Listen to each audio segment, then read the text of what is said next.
Une accalmie s'observe depuis la fin de la semaine dernière sur les lignes de front. Au Nord Kivu, comme c'est mardi, un calme précaire s'observe sur toutes les lignes de front. Dans les territoires de Rutshuru et Nyiragongo, nous sommes au Nord Kivu, à l'est de la République démocratique du Congo.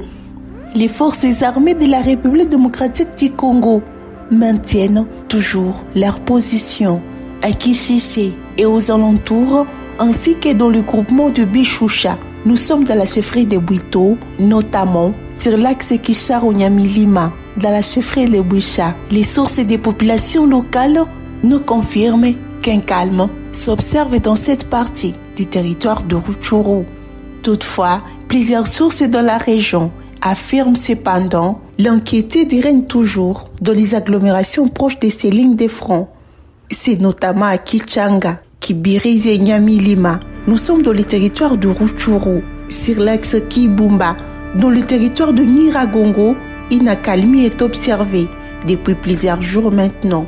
Pour cette même occasion, hier dans la soirée, plusieurs jeunes venus des différents quartiers de la ville de Goma se sont réunis hier dans la soirée pour manifester leur solidarité avec la population de Rutshuru en général et celle de Kishishe en particulier, victime des atrocités des rebelles dans cette partie de la province du Nord Kivu.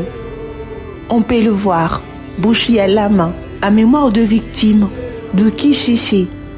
Et pour dire trop c'est trop au massacre qui se perpétue.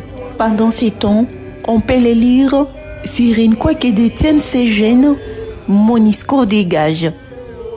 Visiblement, la ville de Goma a clairement clôturé les 3 jours de deuil national décrétés par le chef de l'État congolais Félix-Antoine Tshisekedi, à mémoire des victimes de Kishishe dans les territoires de Rutshuru.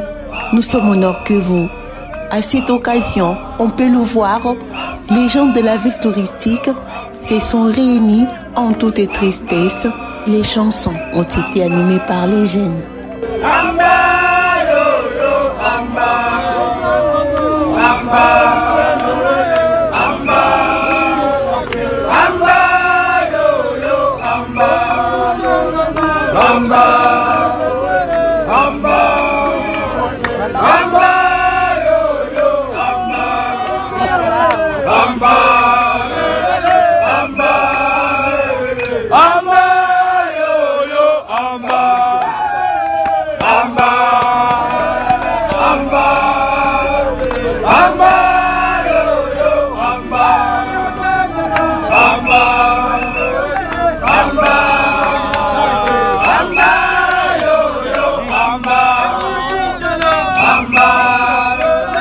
Alors qu'annonçant pour l'après-midi d'hier lundi, dans la capitale kenyane, les pourparlers de Nairobi entre les gouvernements congolais et les groupes armés n'ont pas été conclus suite à certains détails non résolus.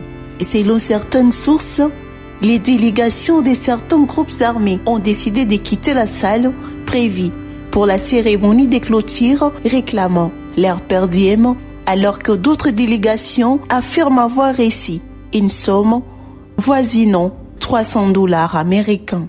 Avec ces départs inattendus, la clôture s'est vue alors être reportée en attendant que les concernés soient remis dans leurs droits.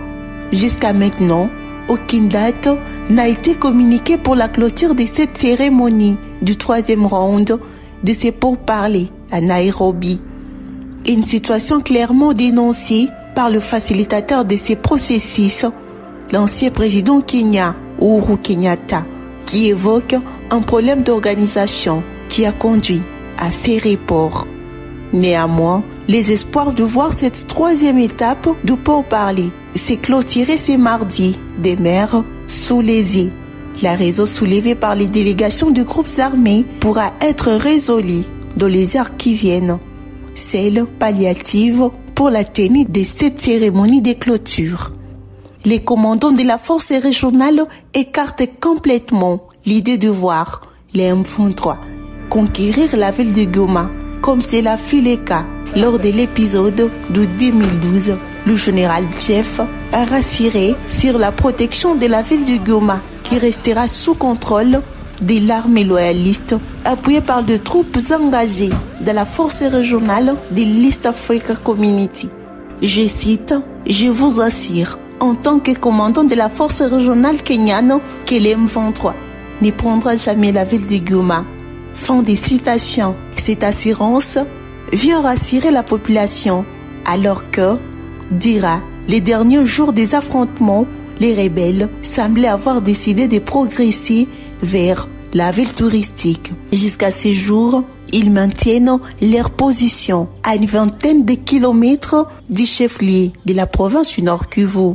Jusqu'à ce jour, l'opinion se demande sur la mise en contribution de troupes de la force régionale pour combattre les rebelles qui n'ont pas jusque-là quitté les territoires qu'ils occupent sur les sols congolais. Alors que le mini-sommet de Luanda du 23 novembre dernier, ces derniers devraient libérer leurs positions actuelles sous peine d'utiliser la force pour les contraindre à quitter ces zones conquises. Masolo ya kwanga tikela bateke ya immobilier tikela Imo Congo hôpital ya PDG expert docteur en immobilier Leinzau Mayala. Pokuna mapangu nyonso za ya koteka sans exception. Esengeli boyebake pona ba problème na bino nyonso etali vente, achat, paie location, équipe ya ba professionnel ya Imo Congo hôpital ba traitaka yango dada avec impact na idéologie. Botu na nganini ba service eza yele na Imo Congo hôpital lokola vente, achat, location, paie likambo etali déménagement na bino bomi tungisa kutu te po ba bis permanent etandami wana kaka pona ko servir ba client na bango. Bonjour, les angai président ya Imo Congo hôpital. Tube yango hôpital pona nini? Donc toute personne ozoluka ndaku ya kofutela to ya kosomba pana biso baza ba maladie en immobilier. Alors nous sommes là pour na traiter cause ba solution. Muto ozoluka villa, concession, terrain vide, même en location ou bien achat. Donc moi et mon équipe nous sommes disponibles pour nous avoir solution. Faites-nous savoir tous vos besoins immobiliers et nous nous chargerons du reste.